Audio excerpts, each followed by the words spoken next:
پہ آپ لوگ ہیں، آپ لوگوں سے توقعات بھی ہیں لوگوں کو، اور آپ لوگوں کے امن کے ضامن بھی ہیں، لیکن جس نازک حالت میں آپ کھڑے ہیں آپ کے رویے بڑے اثر انداز ہوتے ہیں۔ جب ایک شخص آپ کے پاس آتا ہے، آپ کا اس کے لباس سے، اس کی وضاقتہ سے رویہ تبدیل ہوتا ہے تو وہاں ہی انصاف کا خون ہونا شروع ہو جاتا ہے۔ اس لیے اپنے رویوں کو اپنے آنے والوں کے لیے جب آپ برابر رکھتے ہیں تو وہ چاہے پھٹے پرانے کپڑوں میں ہو، چاہے وہ عالی نصب لباس میں۔ ویسے تو ایک عربی کا مقولہ ہے الناس باللباس، لوگ لباس سے ہوتے ہیں۔ عمومی طور پہ جو رویے ہیں وہ یہ ہوتا ہے کہ جس طرح کی وضاقتہ ہو لوگ اس حساب سے عزت دیتے ہیں۔ ہر آنے والا آپ کے پاس انصاف کی بھیک مانگنے آیا ہے، امن کی بھیک مانگنے آیا ہے، تو آپ اس کی مدد کر سکیں۔ غریب کے ساتھ آپ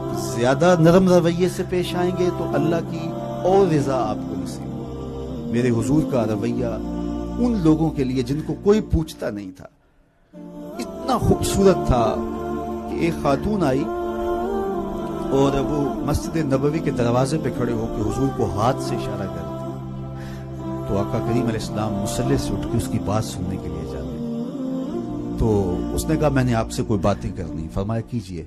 اس نے کہا یہاں نہیں کرنی۔ کہاں کرنی؟ مسجد نبوی سے باہر کھلی جگہ تھی، کہا آپ وہاں آ جائیں، میں وہاں آپ سے کوئی باتیں کرنی ہے۔ عرب کی دھوپ، کڑکتا ہوا ماحول اور حضور کا نازک بدن، کار نبوت کی اہم ذمہ داریاں، اور اس عورت کا توازن عقلی بھی کچھ ٹھیک نہیں تھا، اور اس نے جو حضور سے باتیں چھیڑی تو پھر بات چھوڑنے کا نام نہیں لے رہی تھی۔ اب گھنٹے لگ گئے، حضور سن رہے ہیں کان لگا، صحابہ کو بڑا غصہ آ رہا ہے کہ اس عورت کی بے مقصد سی باتیں اور حضور کا قیمتی وقت اور نازک بدن۔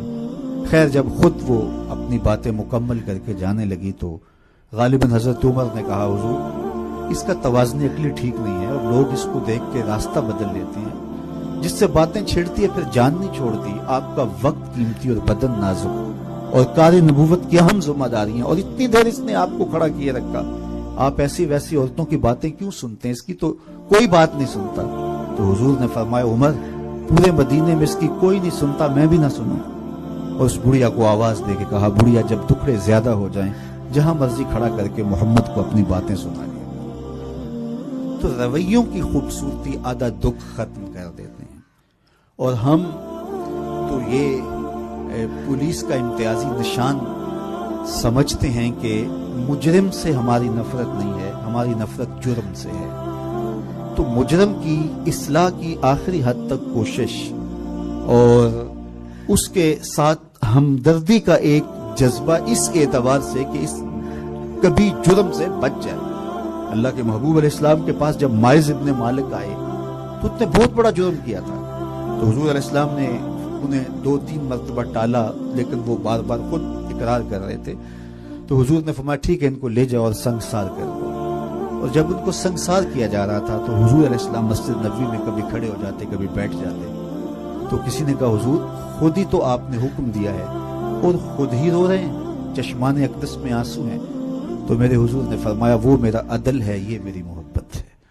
مبتلائے درد ہو کوئی عضو روتی ہے آنکھ، کس قدر ہم درد سارے جسم کی ہوتی ہے۔ تو اس وطن کو، اس قوم کو، اس معاشرت کو سنوارنے کے لیے ہمیں ایک شفیق باپ کی طرح بننا پڑے گا، اور جب ناسور کاٹنا پڑے تو اس وقت ہمیں سختی بھی کرنا ہوگی، تاکہ ایسے شخص سے جس کا وجود اس قوم کے لیے، اس ملت کے لیے اور اس معاشرت کے لیے ضرر کا، نقصان کا سبب ہے، اس کے ضرر سے لوگوں کو بچایا جا سکے۔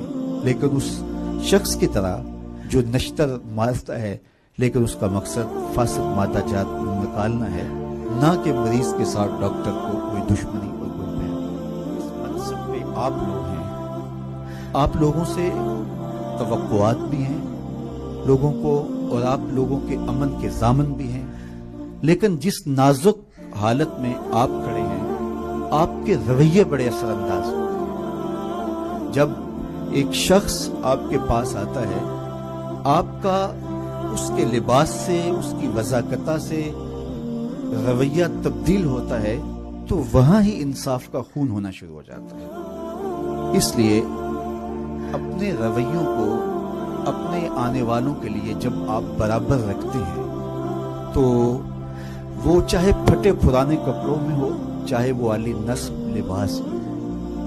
ویسے تو ایک عربی کا مقولہ ہے الناس باللباس، لوگ لباس سے ہوتے ہیں۔ عمومی طور پہ جو رویے وہ یہ ہوتا ہے کہ جس طرح کی وضاحت ہو لوگ اس حساب سے عزت دیتے ہیں۔ ہر آنے والا آپ کے پاس انصاف کی بھیک مانگنے آیا ہے، امن کی بھیک مانگنے آیا ہے، تو آپ اس کی مدد کر سکیں۔